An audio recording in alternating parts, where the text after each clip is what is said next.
जी recipe आहे कांद्याची पिठलं-पात। त्यासाठी आपण कांदा-पात स्वच्छ धुवून ती बारीक कट करून घेतलेली आहे।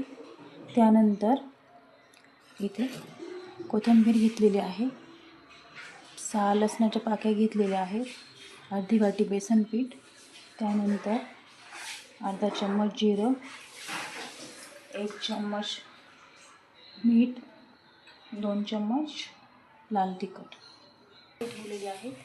त्यानंतर त्यामध्ये टाकणार आहोत तेल, 2 पाया तेल टाकलेलं आहे आपण त्यामध्ये।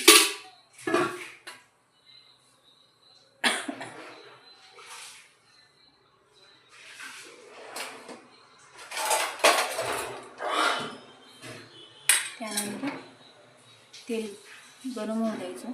गरम झाल्यानंतर आपण जे जिरे घेतलेले आहेत ना ते जिरे त्यामध्ये टाकायचं। जिरं टाकल्यानंतर ते तडतडू द्यायचं चांगलं।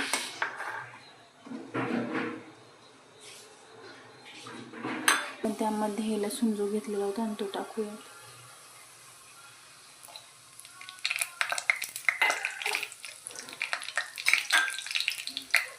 लसूण गोल्डन ब्राऊन रंग होईपर्यंत पाहून घेऊया।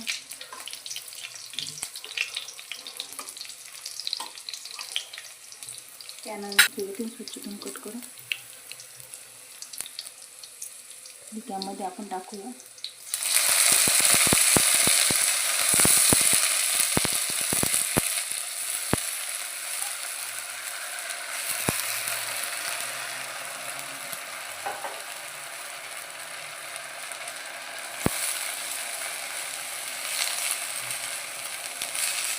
आता हे आपल्याला 15 मिनिटं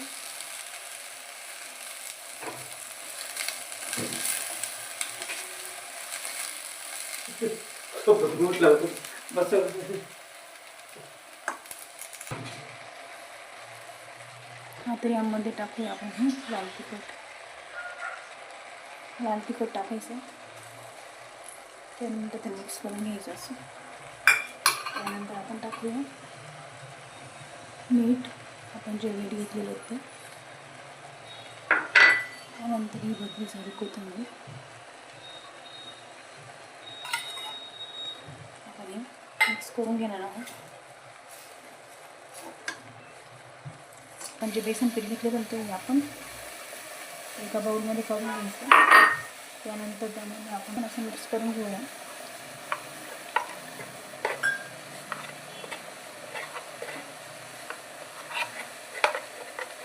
आपल्याला जेवढी क्वांटिटी हवी असेल पाणी टाकलेले आहे, एक पात कट केली त्याच पाण्यामध्ये आपण शिजलेले आहे आणि मीठ टाकलेलं आहे फक्त।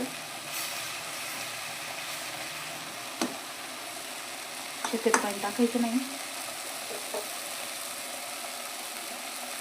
शिजल्यानंतर आपण जे बेसन पीठ घेतलेलं ते काढून घेतलेलं आहे ते पाणी त्याच्यामध्ये टाकूया, ॲड करायचं। ठीक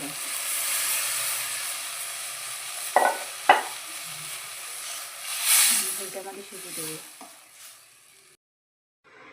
तर अशी आहे आपली ही पिठलं-पात तयार। या पद्धतीने नक्की करून बघा। व्हिडिओ आवडला असेल तर लाईक करा, शेअर, भेटूया, बाय बाय।